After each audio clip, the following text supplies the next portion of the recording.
So Helen, what was your best investment? Best investment. Childcare center, rundown childcare center in Townsville. Tell us a bit about it. I was on not compliant property. The tenant had been there for 20 or so years, bought that for about 400,000, did a refurb. Like I found out things like leaking sandpits and how hot surfaces don't work. um, some edges and footings, sailcloth. I learned all of these new things about compliance of childcare centres. Cool, air cons, and all of these specific things very much to childcare centres. Anyway, refurbish things like rebuild a sandpit Yeah. and things like that. Then got the tenant on the 10-year lease, sold that property for about 730,000 Cool. within 12 months.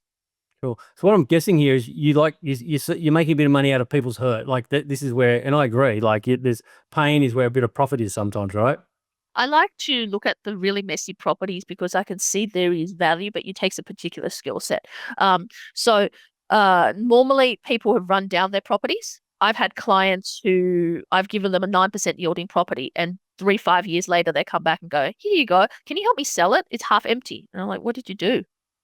And I've worked with them for 6 or 9 months, bringing that property back to full tenancy, doing all the works they didn't want to do, bringing it back up, and they're selling it. So it does take a skill set. It's not hurt, it's ignorance. And just let it be, because they don't understand in commercial property, there's a tipping point. If you don't do work at that tipping point, then everything starts to crashing down. Is there one particular deal that you've done on behalf of someone else that you went, "Oh, that was a cracker. I wish I kept it myself"? Yes, absolutely. I did it as a syndication. I wish I got into it. Right. I Okay. made our clients 40% return on their money within 2 years, plus distributions on top. Yeah. Cool. So it was one of those deals that all the funds rejected. So the small funds looked. It was a $7 million deal. Our clients came together to buy that deal, and it was an international fertilizer company. So they had 8,000 square meters under a roof on like 1,000 square meters of property, and they had 18 months to go on their lease. So on a national company on such a big deal, like if they were to leave, the repurposing will be huge, right? So I came in, I looked at the deal and I said, look, the tenant will renew. The tenant will renew as sure as I stand here, but they may not renew for 5 years, they might renew for 3. Their leases were like amendments upon amendments upon amendments. It was such a messy lease. So we bought that deal. We restructured the lease. We got on well with the tenant. We bought it at just about $7 million at about 600,000 in terms of net rent. So about an 8% roughly return. So it was phenomenal. And this was 2 years ago. We bought this. And then so our clients got like 7% returns after all the costs and everything, returns on their money. And then we negotiated the lease. We took, thanks to friends of the valuer kind, we took the rent from 600,000 to 795,000 within 2 years. Got them to sign a 5-year lease, then sold that property immediately for 9.275 million. Wow. Now this is one of your syndications, was it?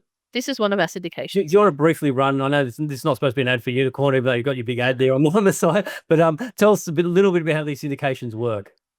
Okay, so syndications is really trying to get to the higher end where the profit margin, whether you get the 3 trifectas, which is capital growth, cash flow, and security. We get to all 3 of them at the top level. That's where the institutions and the family offices buy, but they're all 20 mil plus deals, right? But they have all of those things in those deals. So you get your high yields above 7s, you get your really government, national, international tenants, and you get your security in the fact that they can't really move anywhere else. So you get the high quality, you got the land component. Taking all of those, breaking them down to unitized levels of 2 to 5, 400,000, clients can come in, buy a unit in them. That deal is put in together as an investor pod. People as a pod work together. We have asset managers and myself, we drive the deals to uplift the deal or to renew leases. And then at the end, we look to sell it within a 2 to 5 year period, depending on the project. And in the meantime, the client gets cash flow and they get the uplift at the end. So best of both worlds. Great for those people who can't afford to buy bigger properties, but still wants that gain.